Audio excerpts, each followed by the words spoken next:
और भाई साहब गए नहीं? कहाँ जाना है भाई? राहुल गांधी के रैली में। मुझे नहीं जाना है। क्यों भाई? राहुल बाबा, तेजस्वी बाबा बहुत मेहनत कर रहे हैं बिहार के लिए। घंटा मेहनत कर रहे हैं, सबको उल्लू बना रहे हैं लोग। कैसे भाई? अरे ये पूछो कैसे उल्लू नहीं बना रहे हैं लोग पब्लिक को। लेकिन आप तो इंडी गठबंधन का बहुत सपोर्ट करते थे, अब उसका नाम से चीड़ भरने लगा। मुझे चीड़ नहीं बढ़ रहा है, मुझे नफरत हो गया है इंडी गठबंधन वालों से। राहुल तेजस्वी तो कहते हैं मोदी वोट चोरी करते हैं, उसको सबक सिखाना है। काहे के लिए मुंह खुलवा रहे हो? इसका खानदान ही चोर हो, वो दूसरों को चोर बोलता है। राहुल तेजस्वी दलित आदिवासी की हक की बात करते हैं, बिहार के विकास की बात करते हैं। मोदी जी तो सिर्फ वादे करते हैं।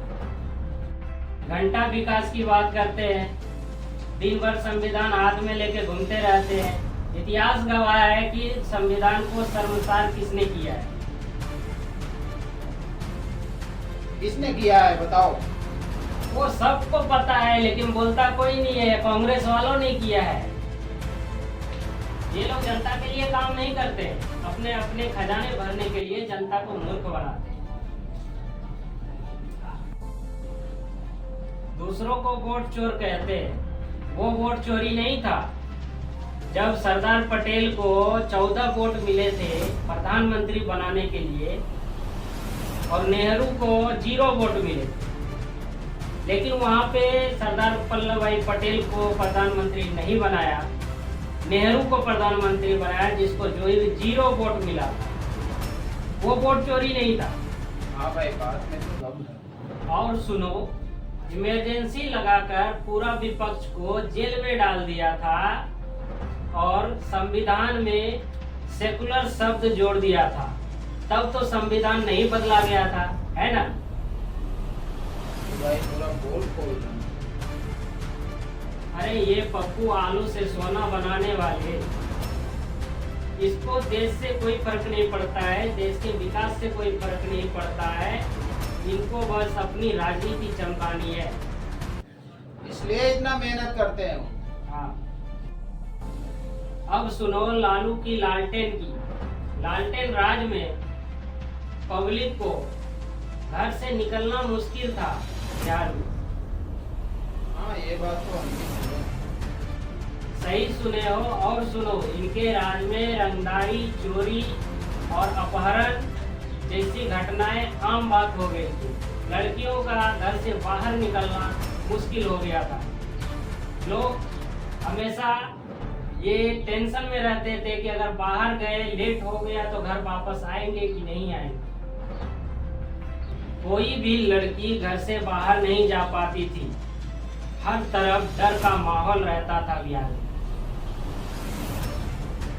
जिसकी लाठी उसकी भैंस, इसका क्या मतलब? जिसके पास सरकार का सपोर्ट है, जो इंसान रंगदार है, जिसकी हर तरफ सुनी जाती है, उसी की चलेगी। जिसकी लाठी उसकी भैंस, उसका मतलब यही था। इसमें जनता क्या करे? जनता गुमराह हो जाता है।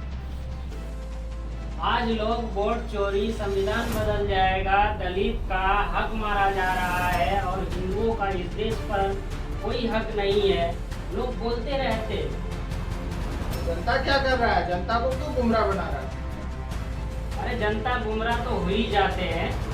अभी देखो, ये जन सुराज वाले प्रशांत किशोर जनता को अलग ही गुमराह कर रहे हैं।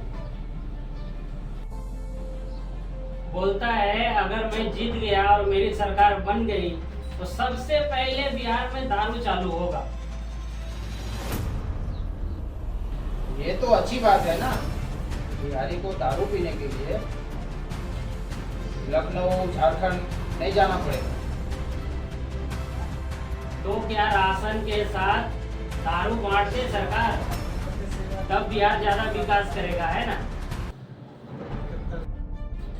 दारू बेचने वाले दारू पीने वाले, दारू लाने वाले, वो कौन है? वो भी तो बिहारी ही है ना। या दूसरे राज्य से आकर लोग बिहार में दारू बेच रहे हैं। तो बिहार का कानून आखिर मानेगा कौन? अगर बिहारी ही बिहार का कानून नहीं मानेगा तो क्या यूपी वाले आकर यहाँ का कानून पालन करेगा? बिहार का विकास कैसे होगा? कैसे बिहार आगे बढ़ेगा? बिहार तभी आगे बढ़ेगा, अच्छे से बदलाव होगा, जब 100 में से 95% लोगों का सोच बदलेगा। वो कैसे? आपको नशा से दूर रहना होगा, घमंड छोड़ना होगा, नेता लोगों के पीछे नहीं घूमना होगा, छोटी छोटी बात पर भाई लोगों से थोड़ी थोड़ी जमीन के लिए नहीं झगड़ना होगा, तभी आगे बढ़ेगा विकास बिहार का। एक तो मुश्किल से हम बिहारियों की रोजी रोटी चलती है, फिर भी छोटी छोटी बात को लेकर लड़ना, झगड़ना, केस, ये सब करने से हम लोग पीछे नहीं आते। हम सबको संभालना होगा, आगे की सोचना होगा, हम सबको बदलना होगा, हमारी सोच को बदलना होगा, हमें घमंड छोड़ना होगा। क्या करिएगा? बिहार में जातिवाद भी बहुत है ना। अरे इसको जातिवाद नहीं कहिए, इसको राजनीतिवाद कहिए, क्योंकि इसी वजह से नेता लोगों का है ना दुकान चलता है। अगर जातिवाद ना हो ना तो फिर किसी नेता का कोई दुकान इस तरह से नहीं चलेगा। ये जातिवाद है, तभी तक नेता लोग है ना जाति जाति में लोगों को बांटते रहते हैं और अपना फायदा उठाते रहते हैं। तो आप ही बता दीजिए कि आपकी नज़र में अच्छा नेता कौन सा होना चाहिए? अच्छा नेता और सच्चा नेता और कठोर नेता होना चाहिए, तत्काल एक्शन लेने वाला नेता होना चाहिए, जिसके अंदर सच बोलने का क्षमता हो, ऐसा नेता होना चाहिए, और जो अपने भारत की संस्कृति से प्रेम रखता हो और संस्कृति से कोई समझौता नहीं करता हो, ऐसा नेता होना चाहिए। वही देश को और राज्य को आगे ले जाएगा। इसके अलावा जो भी नेता है वो सब अपनी दुकान चलाने के लिए आए हैं और इसके अलावा उसका कोई उद्देश्य इस धरती पर तो नहीं नजर आता।